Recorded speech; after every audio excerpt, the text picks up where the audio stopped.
Welcome to Dream Through History. Tonight, we are going to leave the present moment behind and drift slowly into the distant past. Before we begin our journey, take a deep breath and allow your body to settle into the soft surface beneath you. Feel the weight of your limbs as they become heavy and relaxed. There is no rush, no urgency, and nothing you need to do but listen to the sound of my voice as we prepare to visit a quiet evening in ancient Rome. Imagine a soft golden mist beginning to surround you, gently carrying you away from the noise of the modern world and back through the centuries, layer by layer, until the air feels still and the light becomes warm and amber. We are traveling to a time of stone and silk, of marble and oil lamps, where the pace of life follows the rising and setting of the sun. As the mist begins to clear, you find yourself standing on a high balcony, looking out over the city of Rome as the day begins to fade. The sun is dipping low toward the horizon, painting the sky in soft shades of pale orange, dusty rose, and a deep, quiet violet. The great heat of the afternoon has passed, leaving behind a gentle warmth that lingers on the stone surfaces of the city. Below you, the vast landscape of Rome stretches out in every direction, a sea of terracotta roof tiles that glow softly in the twilight. The city is vast, but from here it feels remarkably still. The grand marble temples on the hills catch the last rays of the sun, their white columns turning a soft, buttery yellow. Everything is quiet. Everything is slowing down. You watch as the shadows lengthen across the cobblestone streets. The stones are smooth and worn from centuries of footsteps, and now they begin to cool as the light retreats. In the distance, you can see the Tiber River winding its way through the heart of the city, its waters moving slowly, reflecting the darkening sky like a ribbon of hammered silver. There is a soft hush falling over the neighborhoods. The birds are settling into the eaves of the buildings, their chirping becoming slower and more rhythmic. You can hear the distant, muffled sound of a wooden shutter being closed, a soft thud that echoes gently through the cooling air. The city is preparing for rest, and you are here to witness its quiet transition into the night. Slowly, the first oil lamps are being lit in the windows of the houses below. One by one, small pinpricks of warm, flickering light appear in the deepening blue of the evening. These lamps are simple, made of baked clay or bronze, filled with olive oil that burns with a tiny, steady flame. The light they cast is soft and localized, creating small pools of amber warmth against the darkening walls. There are no bright lights here, only the gentle, rhythmic pulse of the flames. You can imagine the faint, earthy scent of the burning oil drifting on the air, a scent that signals the end of the day's work and the beginning of the evening's peace. The air is still, carrying only the softest breeze that smells of sun-warmed stone and dried herbs. As you look down at the streets, you see the movement of people beginning to slow. The heavy carts that moved through the narrow lanes during the day have mostly vanished, leaving the stone paths open and quiet. A few figures walk slowly along the sidewalks, their long tunics and cloaks swaying gently with each step. Their footsteps make a soft, rhythmic sound against the basalt paving stones, a dull, rhythmic thud that is steady and calming. No one is in a hurry. The pace of the city has shifted from the industrious energy of the morning to a slow, deliberate crawl. Every movement is purposeful but relaxed. The world is folding in on itself, retreating into the privacy of the home and the comfort of the night. The architecture around you feels solid and permanent. You notice the textures of the buildings, the rough grain of the tufa stone, the smooth, cool surface of polished marble, and the dusty red of the bricks. These materials have absorbed the sun all day, and now they breathe that warmth back out into the evening air. You can almost feel the solidity of the walls, the strength of the arches that span the streets, and the weight of the history held within these structures. Everything here is built to last, grounded and heavy, providing a sense of deep security. The city is like a giant, sleeping stone creature, resting under the watchful gaze of the stars that are just beginning to appear in the high, dark dome of the sky. Gradually, you begin to descend from your high vantage point, moving softly down toward the level of the streets. As you move closer to the ground, the sounds of the city become more intimate. You hear the faint clink of a ceramic pitcher being set down on a stone table. You hear the low, melodic murmur of a conversation drifting from an open doorway, voices that are calm, steady, and hushed. The language is rhythmic and flowing, a gentle cadence that rises and falls like the tide. You don't need to understand the words to feel the peace they carry. It is the sound of families settling in, of friends sharing a quiet moment before sleep, and of a city that knows how to rest. Now we step inside the threshold of a Roman home, a domus that sits quietly away from the main thoroughfare. As you cross the entrance, the air becomes even cooler and more still. The floor beneath your feet is made of tiny mosaic tiles, fitted together so closely that they feel like a single smooth surface. The patterns on the floor are simple and repetitive, geometric shapes in shades of cream, black, and terracotta. You walk slowly across the atrium, the central hall of the house.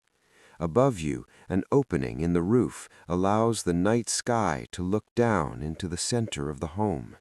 Below this opening is a shallow pool of water, the impluvium, which sits perfectly still. The surface of the water reflects the pale light of the moon, looking like a sheet of dark glass. The interior of the home is lit only by a few scattered lamps. The shadows are long and soft, softening the edges of the wooden furniture and the heavy fabric hangings that divide the rooms.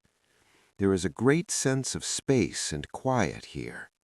The walls are painted in deep, earthy tones, Pompeian red, ochre yellow, and forest green.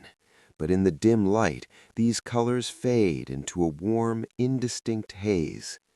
You find a comfortable wooden chair with a woven seat and sit down, feeling the support of the frame against your back.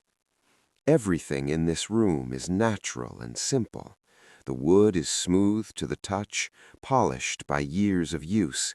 The fabrics are heavy linens and soft wools, draped in thick, peaceful folds. In the nearby dining area, a simple evening meal has been laid out.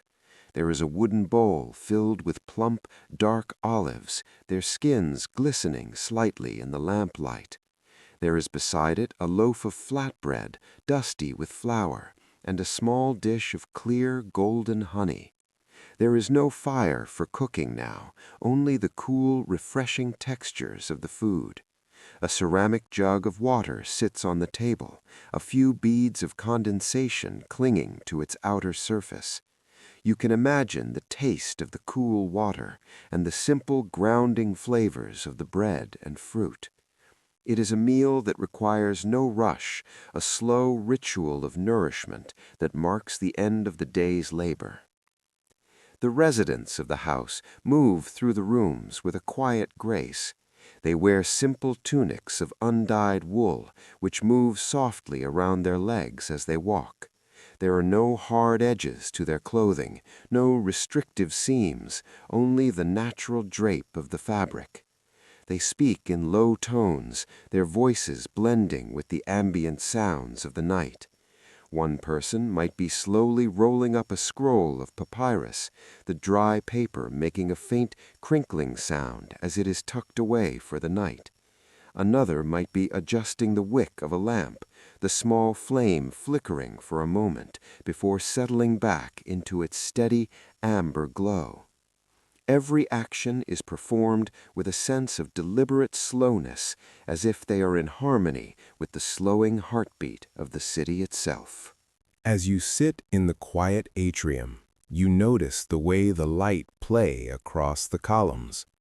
The shadows stretch and yawn, reaching across the mosaic floor. The air is perfectly still, yet it feels fresh and clean.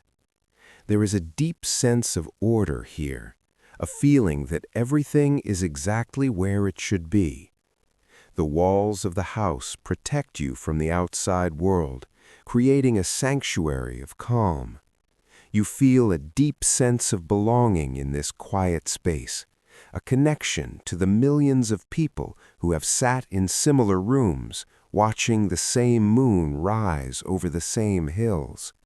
The history of the city is not found in its battles or its monuments, but in these quiet domestic moments, the lighting of a lamp, the sharing of a meal, the slow transition into sleep. Outside the house, the city continues its gradual wind-down. We leave the domus and walk softly back out into the night, our footsteps light on the cooling stone. We wander toward the great public spaces, which feel very different now than they did in the heat of the noon sun. The massive bathhouses, once filled with the echoes of splashing water and the low roar of 1,000 voices, are now quiet. The great bronze doors are closed, and the steam that rose from the heated pools has dissipated into the night air. The stone facades of the baths look like great silent cliffs in the moonlight. You can still smell the faint lingering scent of cedarwood and medicinal herbs that used to scent the air, a clean and soothing aroma that hangs in the stillness. The marketplaces, too, have fallen into a deep slumber. The wooden stalls that were piled high with grain, spices, and bright fabrics are now empty and shuttered. The colorful awnings have been rolled up, and the scales used to weigh goods have been put away. The cobblestones of the market square are clean and bare, reflecting the pale light of the stars. It is hard to imagine the bustle that occurred here only a few hours ago. Now the space is vast and open, a quiet void in the center of the city. You walk across the square, the sound of your own breathing the most prominent noise in the silence. The statues of forgotten heroes stand tall on their pedestals, their marble eyes looking out over the empty space with a calm, eternal gaze. You continue your walk, moving into a neighborhood of smaller homes and shops. Here the streets are even narrower, the buildings leaning in toward one another as if sharing a secret. The air is slightly cooler here, trapped between the high walls of the insulae, the apartment buildings where many of the city's residents live. These buildings are tall and made of brick and timber, their windows dark and silent. From an upper story, you might hear the soft rhythmic creak of a wooden cradle or the gentle sigh of someone turning in their sleep. The intimacy of the city is palpable here. You are surrounded by the quiet presence of thousands of people, all resting together under the same dark sky. The textures of the neighborhood are rich and varied. You pass a bakery where the large stone ovens are still radiating a faint, comforting heat, though the fires have long since been extinguished. The scent of toasted grain still lingers in the doorway. Further on, you pass a fuller's shop, where large ceramic vats sit empty, the smell of clean water and soap lingering in the damp air. Everything is clean, everything is stilled. The narrow lanes are like canyons of peace, leading you deeper and deeper into the heart of the Roman night. You feel a sense of profound safety in these streets, a feeling that the city is a cradle, holding all its inhabitants in a soft, stony embrace. As you walk, you notice the details of the ground beneath you. The basalt stones are irregular in shape, but fitted together with incredible precision. They have been polished smooth by generations of sandals, and they feel cool and solid. Every few yards there is a stepping stone, raised slightly above the level of the street, allowing pedestrians to cross without touching the ground. You step onto one of these stones, feeling the balance and stability of the construction. The Romans were masters of the physical world, and that mastery is reflected in the steady, unchanging nature of their streets. You can trust the ground beneath you. You can trust the walls around you. You can trust the night to remain quiet and still. The street begins to curve gently, following the natural slope of one of the city's 7 hills. As you ascend, the air grows slightly fresher and cooler, carrying the faint, cool scent of the gardens that belong to the villas higher up. The sound of your footsteps on the dark basalt stones becomes even more rhythmic, a slow and steady beat that anchors you to the present moment. You pass a small shrine nestled into a stone alcove at a crossroads. A single terracotta lamp has been left there, its flame tiny and shielded from the breeze by a ceramic guard.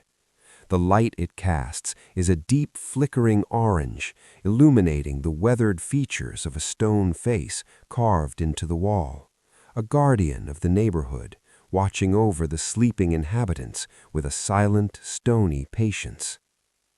You reach the crest of the hill and pause for a long moment, leaning your arms against a smooth marble balustrade. From here, the city looks different, less like a collection of buildings and more like a vast, breathing landscape. The rooftops are silvered by the moonlight, and the deep shadows between the insulae look like quiet rivers of indigo. The silence is profound.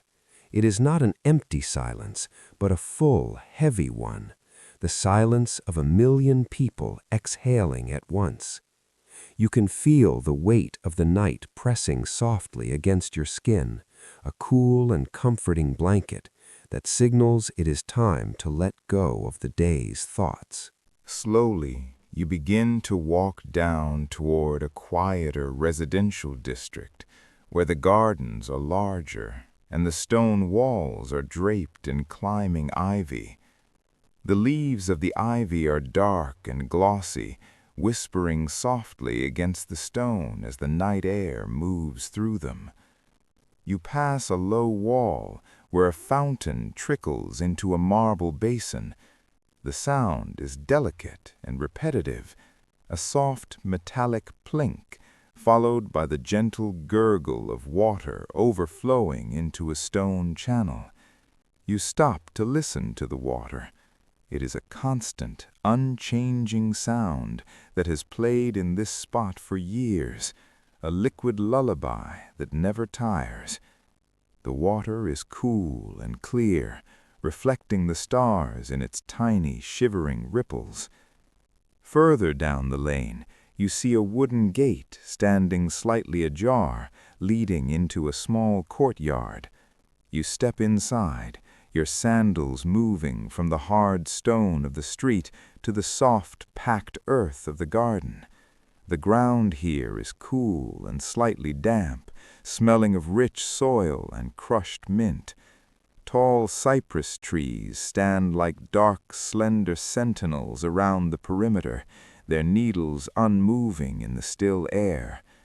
In the center of the garden, there is a small stone bench. You sit down, feeling the rough texture of the travertine against your palms. The garden is a pocket of absolute stillness, a place where time seems to have slowed down to a complete halt. Around you, the plants are resting. The roses have closed their petals for the night, appearing as dark, heavy bells among the thorns. The grapevines are thick and gnarled, climbing up wooden trellises with a slow, silent strength. You can see the small green clusters of developing grapes hanging heavy and still. Everything in this garden is growing, but it is growing in silence, at a pace that is invisible to the eye. You allow yourself to match that pace, feeling your own heart rate slow down, your own breath becoming deep and effortless. There is no need to move. There is only the need to be present in this cool, dark sanctuary. The moon has climbed higher now, turning the world into a study of silver and gray. The white marble statues in the corners of the garden seem to glow with their own internal light, their forms soft and blurred at the edges. One statue represents a woman pouring water from a jar, a frozen gesture of grace and generosity. Another is a simple pillar topped with a bust of a bearded man, his expression one of calm contemplation. These figures have stood here through countless nights, witnessing the slow turning of the seasons and the quiet passage of the hours. They are part of the architecture of peace that defines this Roman night. You lean back and look up at the sky. In ancient Rome, the stars are bright and numerous, unaffected by the glow of modern lights. They look like scattered diamonds on a bed of black velvet. You trace the slow movement of a planet across the horizon, a steady point of light that does not flicker. The vastness of the cosmos above you makes the city below feel small and intimate, like a well-tended hearth. The stars are the same stars that the poets and philosophers of this city looked upon, and their steady presence provides a sense of continuity that is deeply grounding. You are part of a long, unbroken chain of human experience, all resting under the same celestial canopy. After a time, you stand up from the stone bench, your movements slow and fluid. You leave the garden and return to the narrow street, which is now bathed in the full, pale light of the moon. The shadows of the buildings are sharp and black against the silvered pavement. You walk past a small workshop where a weaver lives. Through the high, small window, you can see the dark silhouette of a vertical loom. The threads are stretched tight, waiting for the morning, but for now, the shuttle is silent and the wool is still. The work of the day is finished. The fabric of the night is being woven now, out of silence and shadow. You pass a small tavern, its doors locked tight with heavy wooden beams. The outdoor benches, where men sat earlier to drink watered wine and talk of the harvest, are empty and cool. A stray cat moves across the threshold, a silent shadow that vanishes into the darkness of an alleyway. Even the animals of the city have succumbed to the slow rhythm of the night. There are no sudden movements, no sharp sounds. The world is transitioning into a state of pure existence, where the only thing that matters is the steady flow of time. As you continue your walk, you find yourself approaching a large, open plaza. The ground here is paved with vast slabs of white limestone, which catch the moonlight and turn the entire area into a glowing lake of light. In the center stands a tall obelisk, its shadow stretching long and thin across the square like the finger of a sundial marking the passage of the night. The space is so large and so quiet that you can hear the soft rustle of your own clothing as you walk. The air here feels expansive and free. You take a slow, deep breath, feeling the coolness of the night fill your lungs and calm your mind. On the far side of the plaza, a row of Corinthian columns supports the heavy roof of a public portico. You walk beneath the shelter of the roof, the air becoming slightly warmer as the stone overhead traps the heat of the earth. The columns are massive, their fluted surfaces creating a rhythmic pattern of light and dark as you pass them. Each column is a testament to human patience and skill, carved slowly and carefully from a single block of stone. You run your hand along the base of one, feeling the cold, smooth surface and the precision of the carving. It feels permanent. It feels safe. You find a spot to rest against the base of a column, looking out over the moonlit plaza. From this sheltered vantage point, you watch the world move at the speed of the shadows. The light of the moon shifts almost imperceptibly, creeping across the limestone slabs inch by inch. There is a profound sense of peace in watching something move so slowly. It reminds you that there is no need to rush, that life unfolds in its own time, and that the night is a gift of stillness. The city of Rome, with all its power and its history, is currently nothing more than a quiet collection of stones and sleeping souls.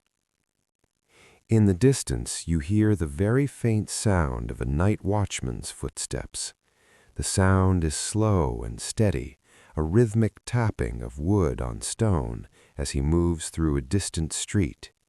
It is a reassuring sound, a reminder that the city is being watched over, that the order of the world is being maintained while everyone sleeps. The sound fades into the distance, leaving the silence even deeper than before. You feel a wave of relaxation wash over you, starting at your head and moving slowly down to your toes. Your muscles are soft, your thoughts are quiet, and your heart is beating with a slow, steady calm. The air begins to carry a hint of the river again, a damp, earthy smell that is cool and refreshing.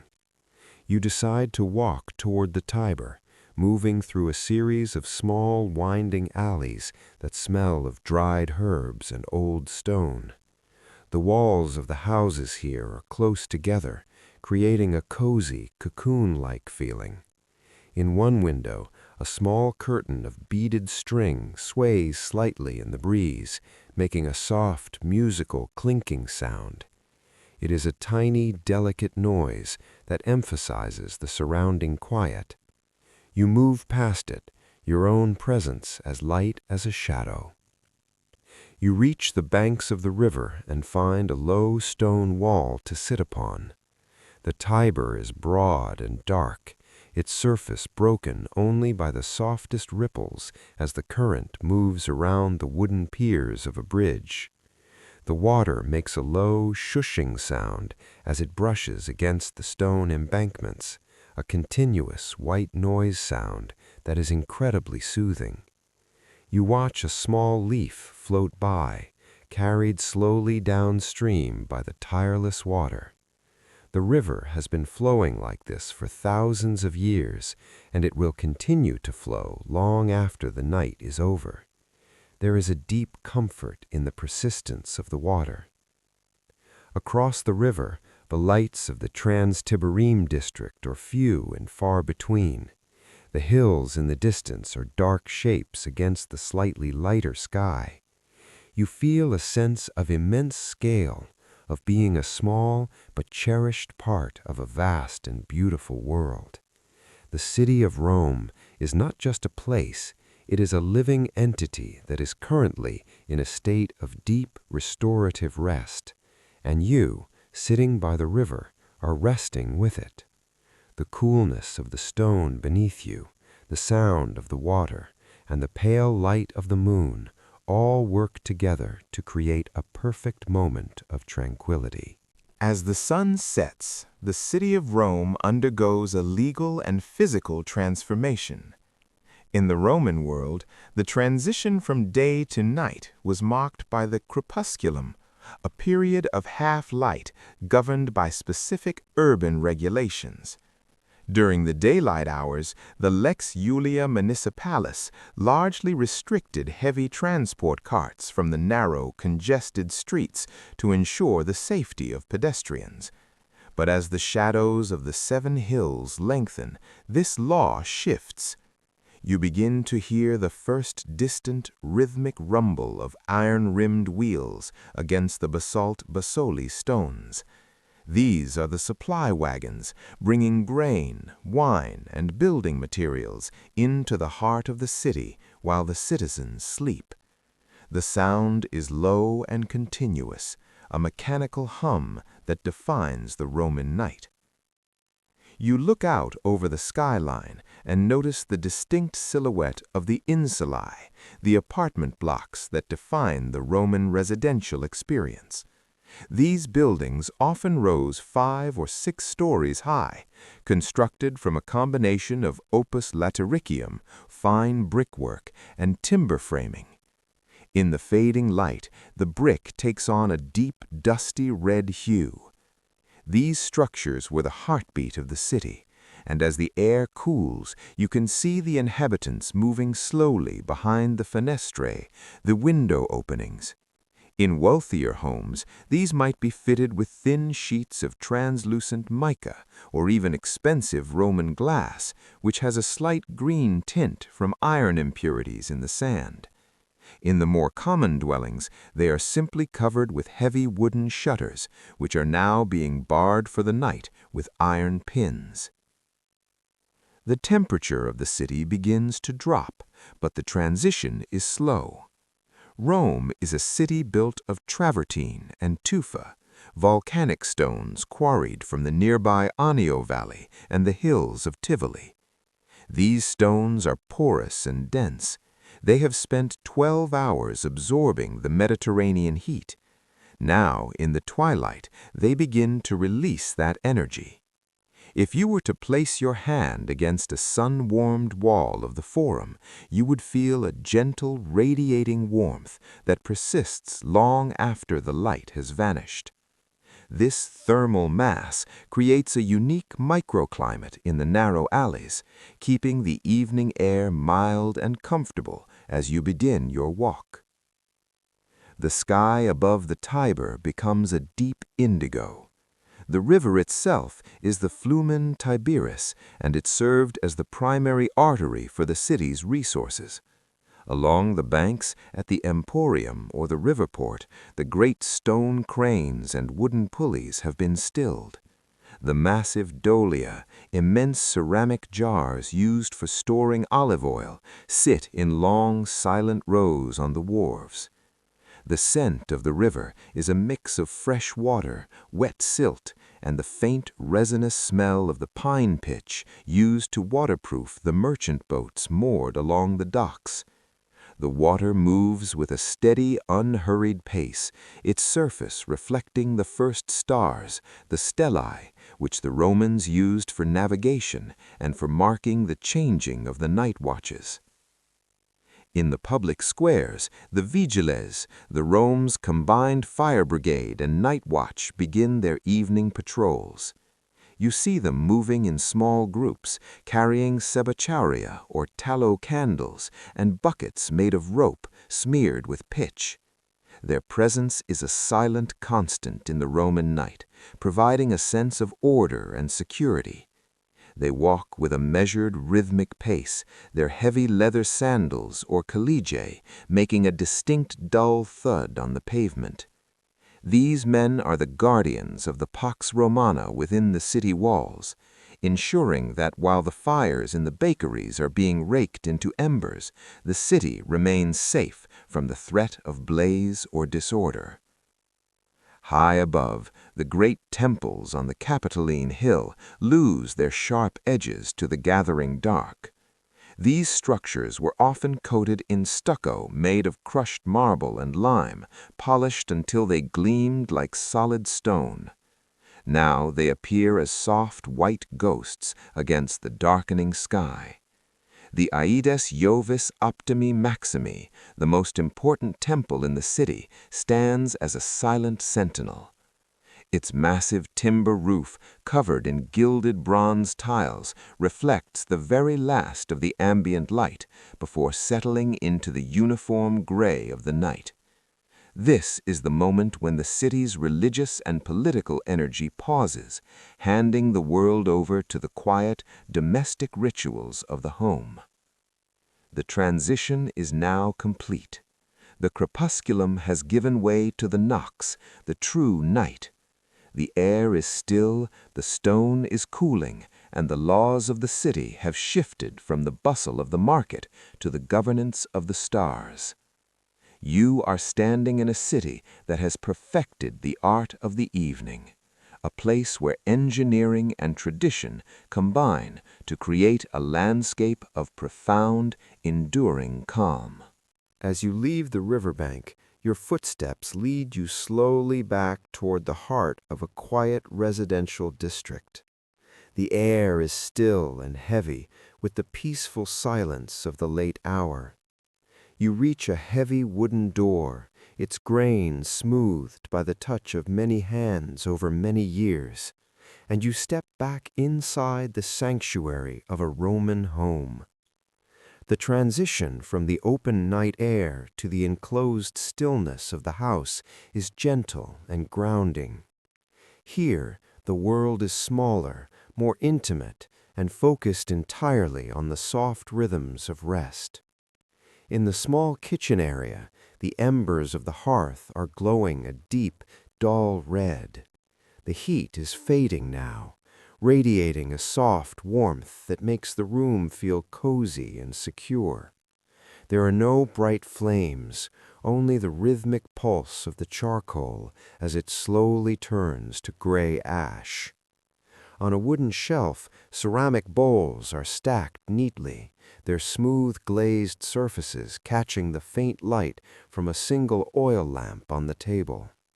You see a basket woven from dried reeds, holding a few remaining pieces of fruit, a pale green pear and a handful of dried figs.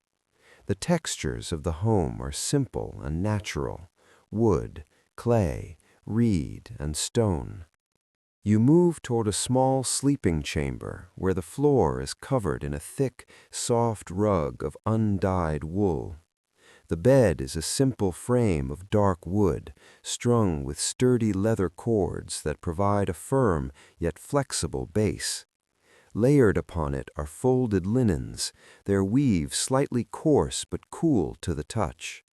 The scent of the room is faint and clean, like dried lavender and sun-bleached fabric. There is a small wooden chest in the corner, its bronze hinges dull in the low light. Everything here serves a purpose, and that purpose is to provide a quiet space for the body and mind to let go of the day. You sit on the edge of the bed and feel the weight of your body being supported. You think of the Roman family who lived here, moving through these same motions with a slow and steady grace. Earlier in the evening, they would have gathered for a quiet meal of pottage, a simple grain porridge seasoned with a bit of honey or a splash of olive oil.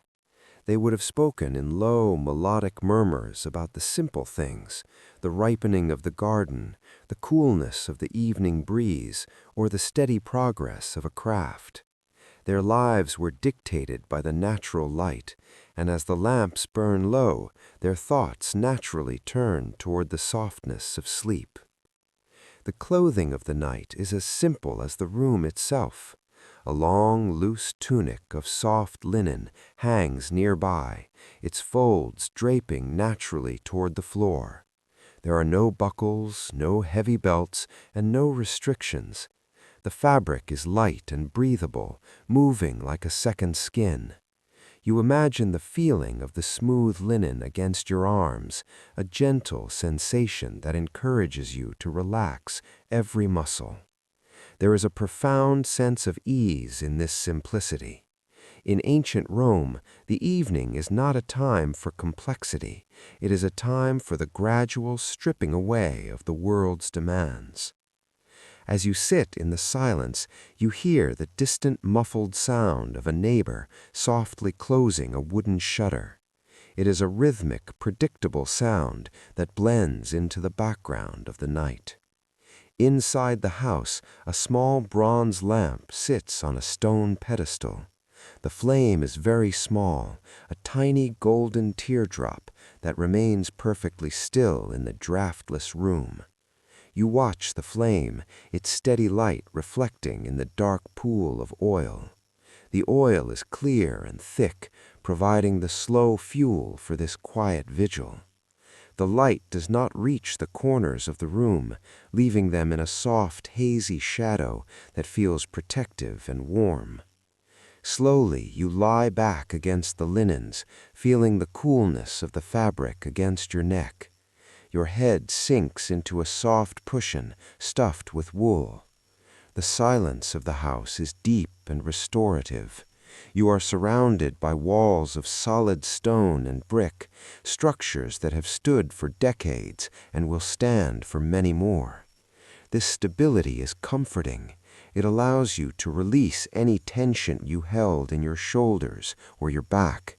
You are safe within the architecture of the past. The house is a vessel of quiet, and you are drifting slowly within it. The thoughts of the day begin to dissolve, much like the salt in a bowl of water. They become thin and transparent until they vanish entirely. You are no longer thinking about the markets or the forums or the busy streets. You are only aware of the slow rise and fall of your chest as you breathe. You are aware of the steady, cooling air in the room. You are aware of the deep, ancient peace that resides in these walls. This is the heart of the Roman night, not the grand monuments or the marble temples, but the quiet, repetitive rhythm of a home at rest. You stay here for a while, suspended in the soft amber glow of the fading lamp. The shadows on the ceiling are long and motionless. The world outside is a distant memory, a landscape of silver and gray that exists far beyond the heavy wooden door. Here, in the center of the home, the air is still and the time is slow. You are drifting closer to the edge of sleep, moving with the same deliberate slowness as the cooling embers in the hearth. As we step deeper into the atrium of this Roman home, we begin to notice the quiet, functional beauty of its construction. The walls are thick, made of opus cementicium, a Roman concrete that was a marvel of the ancient world. It is composed of volcanic ash, known as pozzolana, mixed with lime and small fragments of tuff or brick. This material is incredibly dense, acting as a natural thermal mass. During the long, sun-drenched hours of the day, these walls absorbed the heat of the Italian sun, and now, in the cool of the night, they slowly, almost imperceptibly breathe that warmth back into the interior rooms. You can feel this gentle radiation against your skin, a steady, natural climate control that has no mechanical sound. The floor beneath you is a masterpiece of patient labor. In this wealthier home, it is a lithostrotos, a floor made of small, hand-cut stones. If you were to look closely in the dim lamplight, you would see thousands of tiny tesserae, each no larger than a fingernail, fitted together with a fine mortar of lime and crushed marble. The patterns are not meant to be distracting. They are simple, repeating waves or geometric braids in shades of charcoal, cream, and ochre. These stones have been polished with oil and sand until they are as smooth as the surface of a still pond. Walking across them in bare feet or thin leather sandals, you feel the unwavering solidity of the earth. In the small dining room, known as the triclinium, the 3 low couches are arranged in a U-shape around a central table of citrus wood. This wood was highly prized for its swirling, burl-like grain, often imported from the provinces of North Africa. The couches are draped in heavy coverlets of dyed wool, deep matters and dark indigos filled with dried straw or goose feathers. Beside the table sits a small side table holding a set of Samian ware. This is the terra sigillata of the Roman world, a bright coral red ceramic with a glossy slip that feels like silk to the touch. Each piece was molded with delicate reliefs of vines and leaves, a tactile history of the craftsman in the workshops of Gaul or Italy. The evening meal has long since been cleared, but the lingering scents tell the story of the Roman diet. There is the faint, salty tang of garum, the fermented fish sauce that was a staple in every kitchen, and the sweet, heavy aroma of defrutum, a grape must that was boiled down into a thick syrup to sweeten the local wines. In the corner of the room, a large amphora sits in a tripod stand. Its long, pointed base, or toe, was designed for easy storage in the sandy holds of merchant ships. Now it rests silently, its clay belly cool and damp, holding the remains of a vintage from the slopes of Mount Vesuvius. We move toward the back of the house, into the tablinum, or the family office. Here, the history of the household is kept in the form of papyrus scrolls stored in circular wooden boxes called kapse. The papyrus, made from the pressed fibers of Egyptian reeds, is dry and fragile. If you were to touch it, it would feel like thin, weathered bark. The ink, made of soot and gum arabic, has dried into the fibers, preserving the records of harvests, taxes, and family lineages. There is a profound sense of continuity here, the feeling that life is a series of slow, recorded cycles. In the sleeping quarters, the bedding is simple and purposeful. A Roman bed, or lectus, is higher than a modern one, often requiring a small footstool. The frame is made of maple or oak, with a network of leather thongs stretched across it to provide tension. Over this, a mattress of wool is laid. The pillows are not large. They are small, firm bolsters that support the neck, allowing the head to rest in a neutral position. There are no heavy blankets here, only a series of light linen sheets or pallia, which are layered according to the temperature of the night. The linen is linum, a fiber that becomes softer and more lustrous with each washing in the clear waters of the Tiber. As the night deepens, we move softly back out into the open air, our footsteps tracing a path toward the great public structures that define the Roman horizon. The massive bathhouses, which only hours ago were filled with the echoing voices of thousands and the constant splashing of water, are now descending into a profound, damp silence. You approach the entrance of a great thermae, the stone steps still holding a lingering ghostly warmth from the day's sun and the subterranean furnaces. The heavy bronze doors have been swung shut, and the sound of the city's heart has slowed to a rhythmic, watery pulse. Inside the sprawling complex, the air is thick and still, carrying the clean, humid scent of wet marble and wood smoke. You imagine the great vaulted ceilings, high above in the shadows, where the last traces of steam have gathered and cooled, falling back to the floor in tiny, microscopic droplets. The floors are made of intricate mosaics, dolphins, sea nymphs, and swirling geometric waves, all polished to a mirror-like sheen by the constant flow of water and the passage of bare feet. Now, in the dark, the tiles are cool and silent. There is no one here but the stillness. You walk past the cold plunge pools, the frigidarium, where the water is as still as a sheet of dark glass. The marble basins are deep and solid, their edges rounded by centuries of use. The water reflects the faint moonlight filtering through high arched windows, creating a shimmering silver pattern on the surface that barely moves. The sound of a single drop of water falling from a lead pipe into the pool echoes softly through the vast chamber, a hollow metallic plink that emphasizes the immense scale of the silence. It is a sound that repeats at a slow, predictable interval, a liquid heartbeat for the building. The heated rooms, the caldarium and tepidarium, are gradually cooling.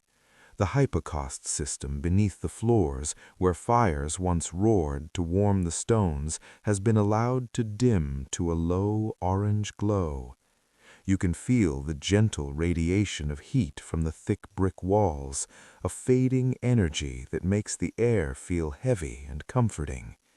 The scent of cedarwood oil and medicinal herbs, rosemary, lavender, and pine clings to the porous stone, a fragrant memory of the day's rituals. It is a clean, grounding aroma that fills your senses and invites your mind to drift further into a state of relaxation. Everything in the bathhouse is built on a scale of eternity. The columns are thick and unwavering, the arches are wide and supportive. In the darkness, the architectural lines are soft and blurred, losing their hard edges to the shadows. You find a marble bench and sit for a moment, the cold stone firm beneath you. You are surrounded by the history of a civilization that valued the slow, deliberate care of the body. Here, the water and the stone have worked together to create a temple of rest. You breathe in the damp, cool air, feeling the humidity soothe your throat and chest. Leaving the baths, you wander toward the great marketplaces, the Macellum, which now stand as empty cathedrals of commerce. The wooden stalls that were once piled high with amphoras of wine, sacks of grain, and bundles of leeks are now bare. The colorful awnings have been taken down, leaving the wooden frames to stand like skeletons against the indigo sky. The ground is swept clean, the basalt paving stones reflecting the stars. The air here smells of dry straw, old wood, and the faint, sweet scent of fermented grapes. You walk slowly through the rows of shops, noticing the heavy wooden shutters that have been barred for the night. Each shop is a small, dark cell of quiet. The silence here is different from the silence of the baths. It is a dry, dusty silence, the silence of a task completed. The scales used to weigh silver and bronze have been put away. The tall jars of olive oil have been capped with wax and stone. The bustle of the day, the shouting of vendors, the clinking of coins, the haggling over the price of silk has vanished completely, replaced by a deep, unwavering peace. In the center of the market square, a stone fountain continues its slow work. The water flows from the mouth of a marble lion into a circular basin, the sound a constant low shushing that fills the open space. You approach the fountain and dip your fingers into the water. It is cold and bracing, a sharp contrast to the warm air trapped between the buildings. The ripples you create spread outward in perfect concentric circles, moving slowly until they touch the marble edge and disappear. Life in the city has many layers, and tonight you are experiencing the layer of pure, undisturbed existence.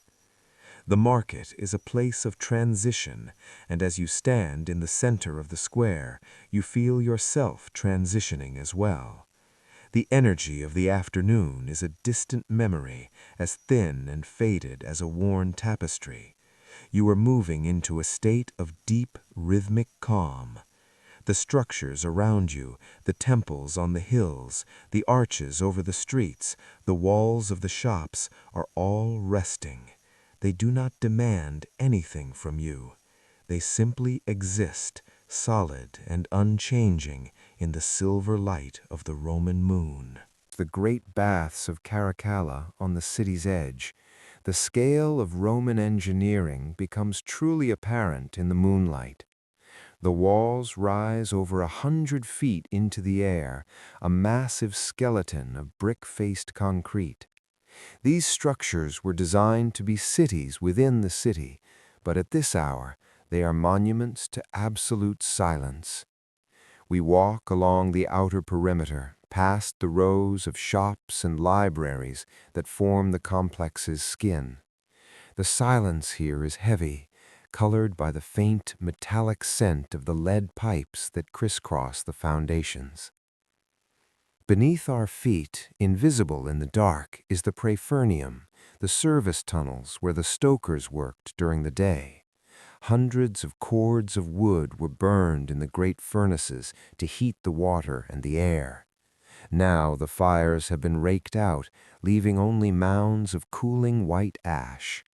The heat remains, however, trapped within the hollow tiles, the tubuli that line the walls. This is the hypocaust system, a masterpiece of Roman thermodynamics. The floors were raised on small pillars of brick called pilae, allowing the hot air to circulate underneath. As you walk across the marble floors of the tepidarium now, you can feel that residual warmth through the soles of your shoes. It is a slow, dying heat, a phantom of the day's energy. The water for these baths traveled for miles across the plains of the Campagna, carried by the Aqua Marcia aqueduct. This water is remarkably pure, filtered by the limestone of the mountains. In the dark, the great pools, the natatio, look like sheets of obsidian. The walls around the pools are encrusted with opus sectile, an expensive decoration where thin slices of colored marbles, purple porphyry from Egypt, yellow Numidian from Tunisia, are fitted together like a giant jigsaw puzzle. These stones were brought from the farthest corners of the empire, and tonight they rest together in the Roman dark, their varied origins forgotten in the uniform silver of the moon. We pass the unctuarium where the oils were kept. The scent of olive oil is the foundation of this room, but it is layered with more exotic fragrances: myrrh from the Arabian Peninsula, balsam from Judea, and cinnamon from the east. These oils were used with a strigil, a curved metal scraper made of bronze. You can imagine the rhythmic sound of the metal against the skin, scritch, scritch, scritch, as the oil and dust were removed. Now the bronze scrapers hang silently on their hooks, and the oil jars are sealed with wax. The air is thick with these scents, a heavy, aromatic blanket that settles into your lungs and slows your pulse. The silence in the great vaulted hall, the frigidarium, is almost musical. The ceiling is a massive triple-cross vault, spanning a distance that was unrivaled for over 1,000 years. The sheer volume of the space creates a unique acoustic. Any tiny sound, like the rustle of your cloak or a distant cricket, is amplified and then softened by the vastness. It feels as though the building itself is breathing. You stand in the center of the hall, looking up at the high, clear-starry windows.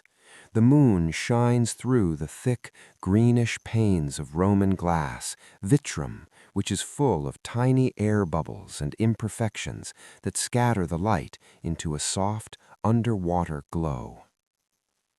Leaving the baths, we walk toward the Forum Boreum, the ancient cattle market by the river. Here we see the Temple of Portunus, the god of keys and harbors. It is a small, elegant building with Ionic columns standing on a high podium of gray tufa. The columns are made of travertine, a locally quarried limestone that is full of small, irregular holes and pits. In the moonlight, these pits create a texture like the surface of the moon itself. The temple is perfectly proportioned, following the mathematical rules laid out by the architect Vitruvius. It is a study in symmetria, the idea that all parts of a building should relate to one another in a harmonious whole. Looking at it, your mind finds a natural rhythm and balance. The nearby round temple, often called the Temple of Vesta, is a circle of 20 Corinthian columns. The circle is a shape of infinite return, with no beginning and no end. You walk around the perimeter of the temple, your steps following the curve of the marble steps. The repetition of the columns, column, space, creates a visual cadence that is incredibly soothing. The white marble of the columns is pentelic, brought from Greece, and it has a crystalline structure that seems to hold the light long after the sun has set. You reach out and touch the fluting of a column, feeling the sharp, clean edges of the stone, cold and unyielding. As the night moves towards its midpoint, the city feels less like a place of history and more like a collection of materials: the grit of the brick, the silk of the water, the velvet of the shadows, and the iron of the gates. Each material is at rest, fulfilling its purpose by simply being. The city of Rome is not just sleeping, it is enduring. And as you continue your walk, you feel that same sense of endurance and peace entering your own body, stone by stone, breath by breath. We leave the open square of the marketplace behind and begin to wander into the heart of a quiet residential neighborhood. The transition is subtle. The wide limestone slabs of the plaza give way once more to the smaller, dark basalt stones of the narrow lanes. Here, the buildings rise high on either side, their brick and timber facades leaning inward as if they are resting against one another. The air is slightly cooler here, protected from the soft night breeze, and it carries the scent of damp moss and old stone. Your walk is slow, each step falling with a soft, rhythmic thud that echoes gently against the high walls. The windows of the apartment buildings, the insulae, are dark and silent. Most are covered with thick wooden shutters or heavy linen curtains that sway almost imperceptibly in the still air. You can imagine the families inside, sleeping on simple wooden beds or mats of woven straw, their breathing deep and synchronized with the quiet pulse of the city. There are no carriage wheels rattling over the stones now, no voices calling out from the street corners.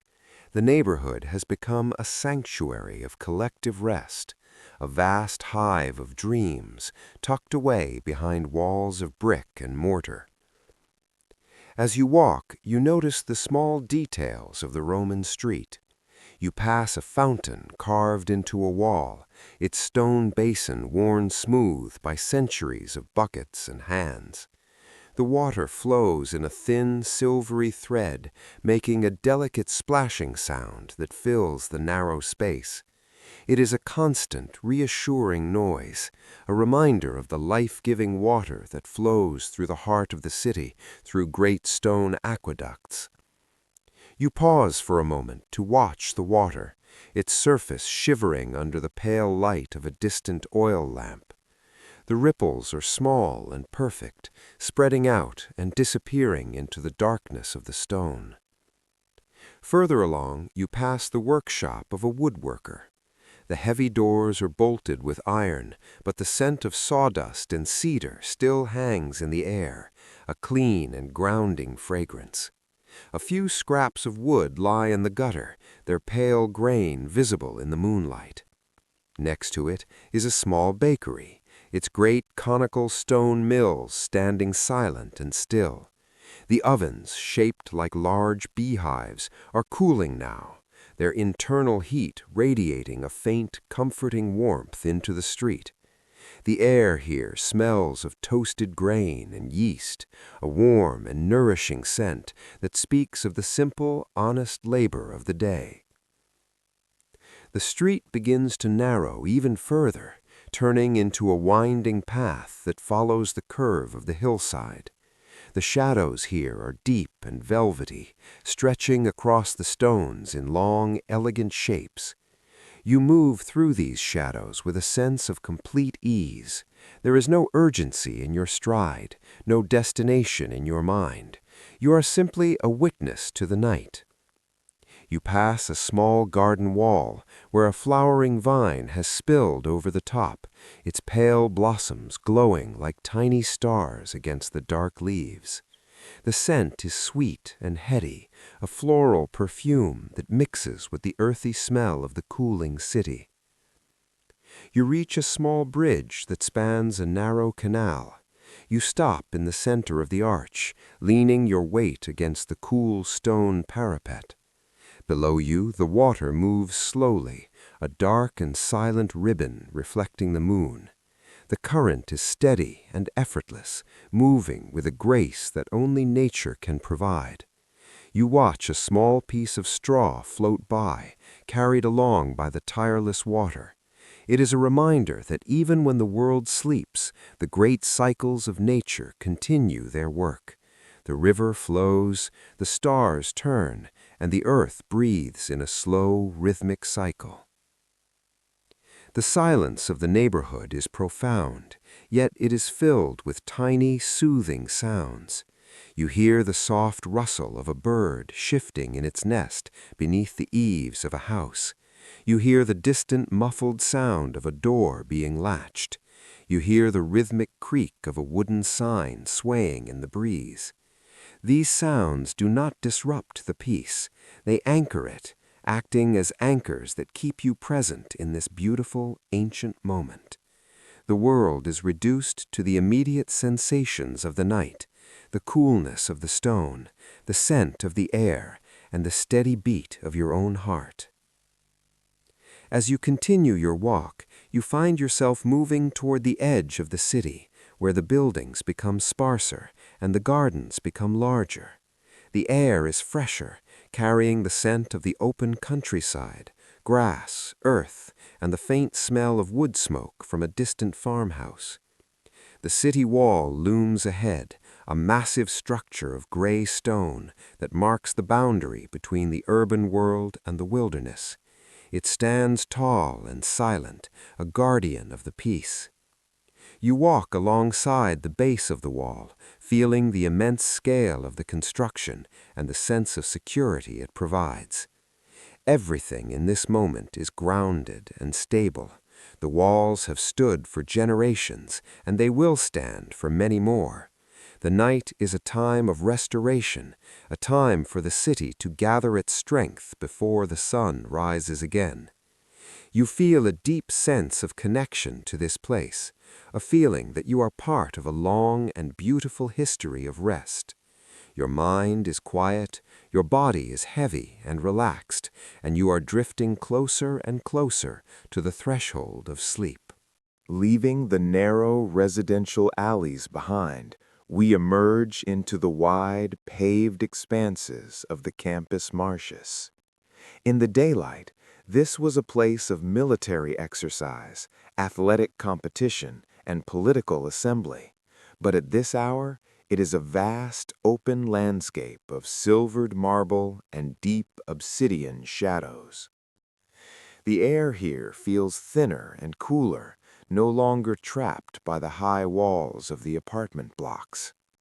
As you walk across the travertine slabs, your footsteps create a slow, rhythmic cadence that echoes off the grand facades of the theaters and porticos. Before you, the Pantheon rises out of the darkness, a masterpiece of Roman concrete and geometry. Even in the dead of night, its presence is overwhelming. The 16 massive Corinthian columns of the portico, each a single block of gray Egyptian granite, stand like silent giants.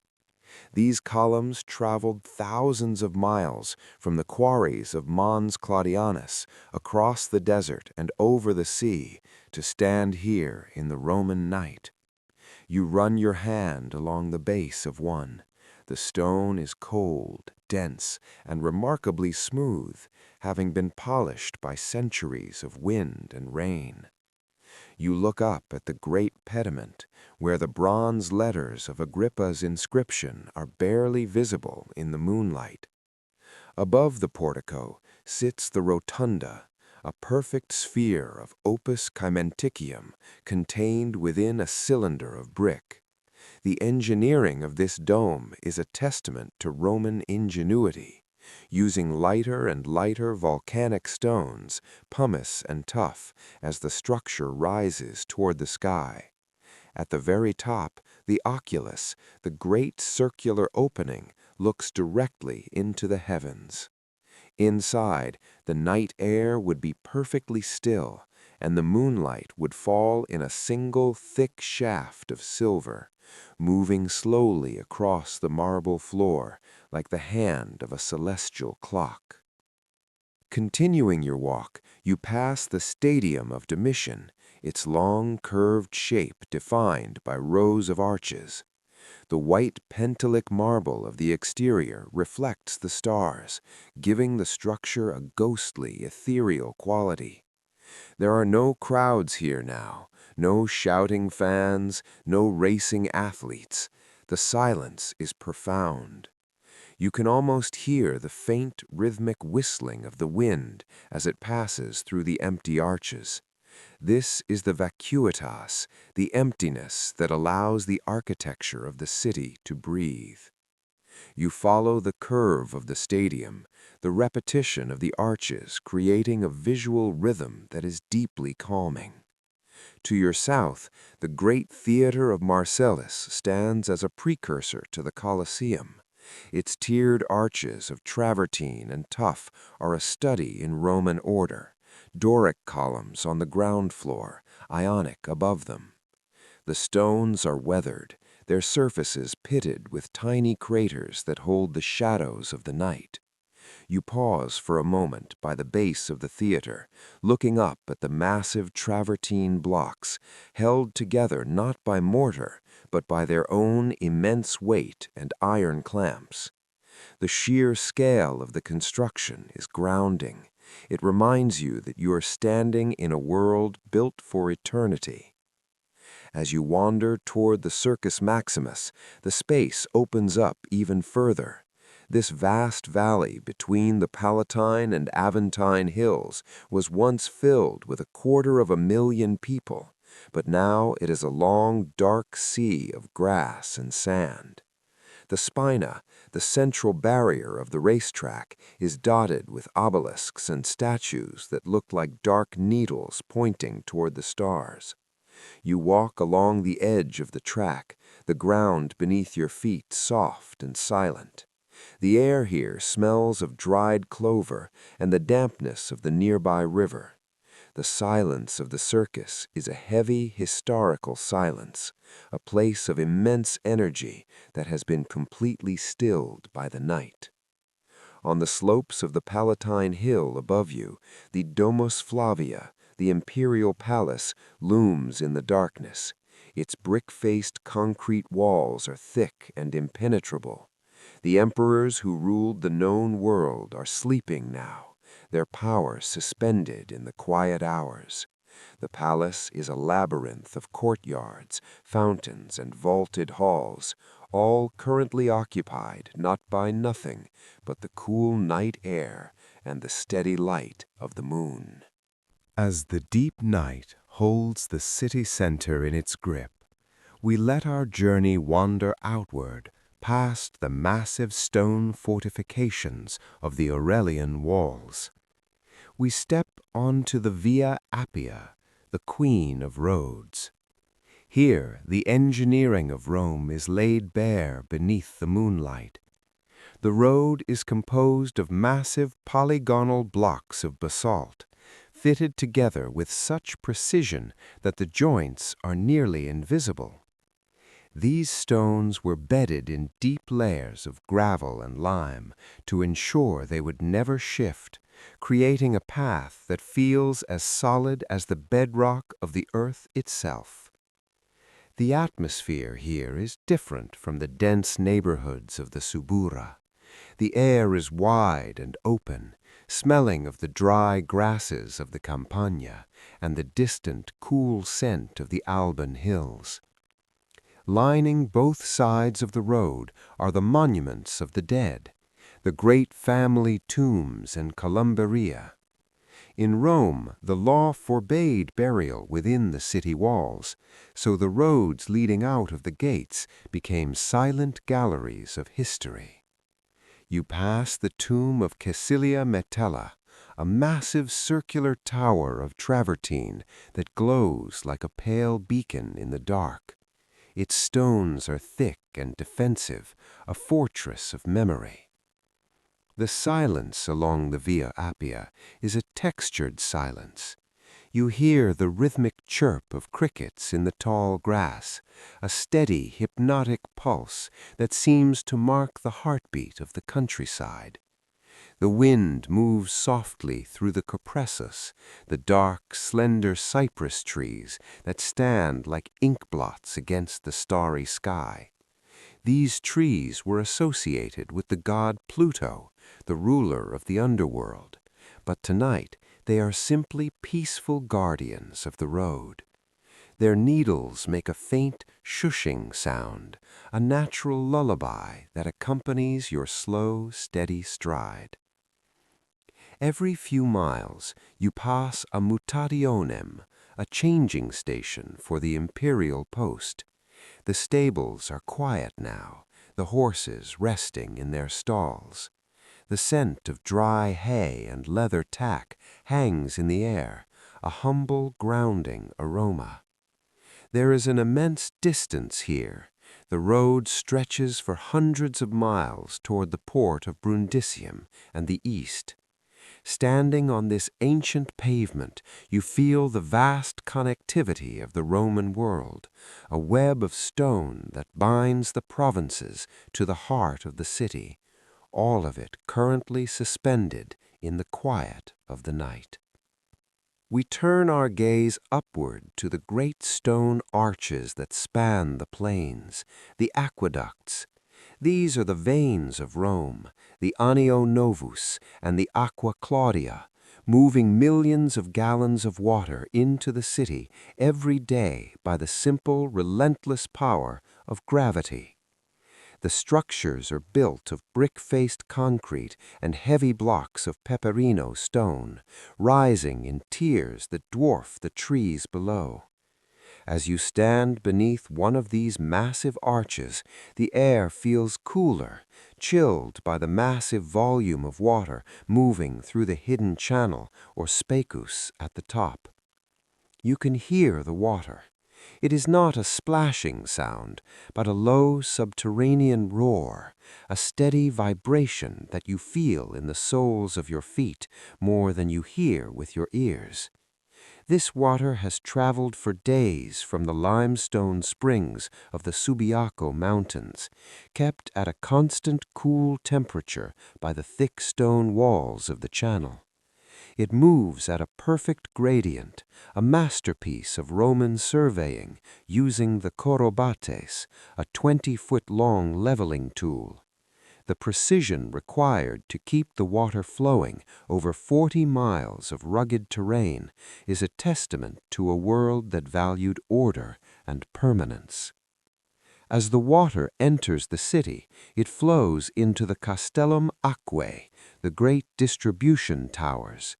From here, it is funneled into 3 separate systems, one for the public fountains, one for the baths, and one for private homes. In the stillness of the night, when the city's demand for water is at its lowest, the pressure in the lead pipes increases. You can hear the fountains in the distance splashing more vigorously, their white noise filling the empty squares. The water is the only thing in Rome that never rests. It is a tireless liquid clock, a reminder of the city's eternal vitality, even in its deepest sleep.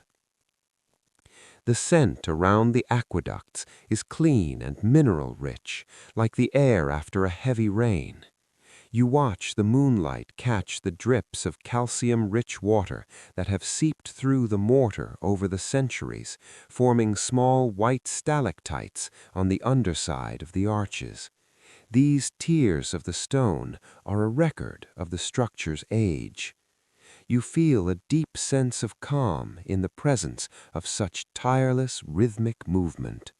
The water flows, the stone supports, and the night continues its slow, inevitable turn.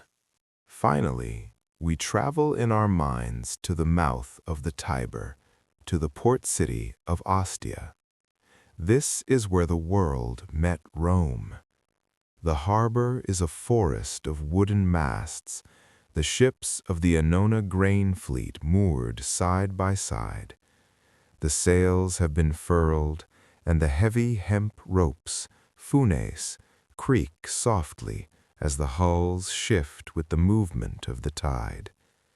The scent here is a complex tapestry of the empire, the salt of the Mediterranean, the pungent aroma of dried fish, the sweet scent of Egyptian grain, and the sharp, resinous smell of the pine pitch used to seal the seams of the boats.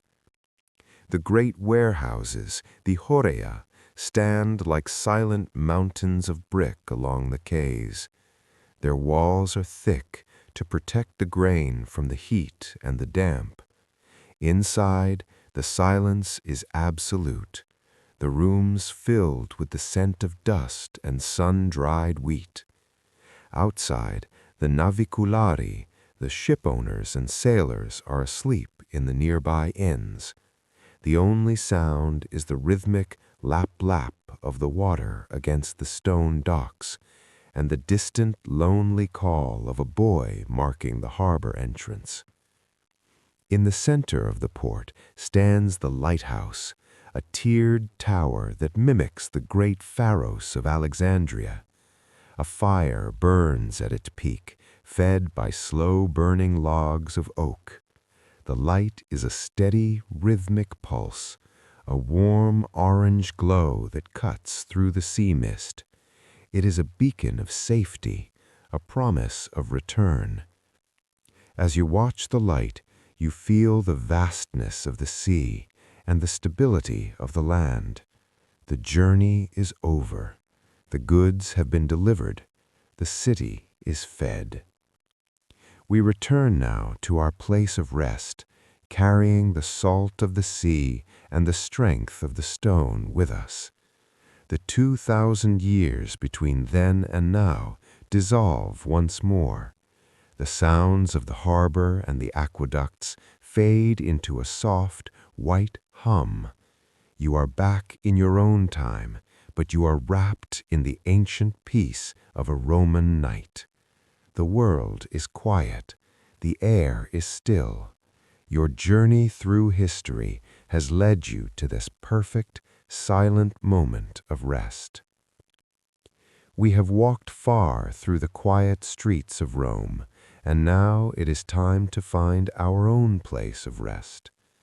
Imagine yourself returning to that soft, comfortable space where we began our journey. The golden mist begins to swirl gently around you once more, carrying the peace of the Roman night with it. The sounds of the city are fading now, becoming a distant, indistinct murmur like the sound of a far-off sea. The air is warm and still, and you are surrounded by a soft, protective darkness that feels like a heavy wool blanket. Slowly, You let go of the images of the stone streets and the marble temples. They are still there, resting in the moonlight, but they are becoming hazy and soft at the edges. You focus only on the rhythm of your own breath, in and out, slow and steady. Gently, quietly, you feel your body sinking deeper into the surface beneath you. Your feet are heavy and relaxed. Your legs are still and warm. Your hands are resting softly at your sides, and your shoulders have let go of all their weight. The city of Rome is sleeping now. The lamps have all burned low, and the embers in the hearths have turned to gray ash. The streets are empty and silent, bathed in the silver light of the moon. The water in the fountains continues to flow, a constant shushing sound that repeats over and over. Slowly, quietly, the world is turning. Slowly, softly, the night is deepening. There is nothing left to do but rest. There is nothing left to think about but the stillness. Repeat to yourself, I am calm. I am still. I am resting. The night is long and peaceful. The city is quiet. The air is cool. Every breath takes me deeper into sleep. Every moment is a step toward rest. Slowly, gradually, the shadows are lengthening. Quietly, gently, the world is fading. The stones are cool. The stars are bright. The water is flowing. You are drifting now, moving with the slow current of the night. Imagine the dark water of the Tiber moving slowly under the bridge. It carries away the last of your thoughts, leaving your mind as clear and still as the surface of a mountain lake. The silence is a gift. The darkness is a comfort. You are safe. You are warm. You are resting in the heart of history. The city of Rome is a cradle, and you are being rocked gently by the steady pulse of the ancient world. Slowly, slowly, you are falling into a deep and dreamless sleep. The air is still. The night is quiet. The city is at rest. You are at rest. The peace of the Roman night is yours. Gently, softly, quietly, the world disappears. You are drifting. You are sleeping.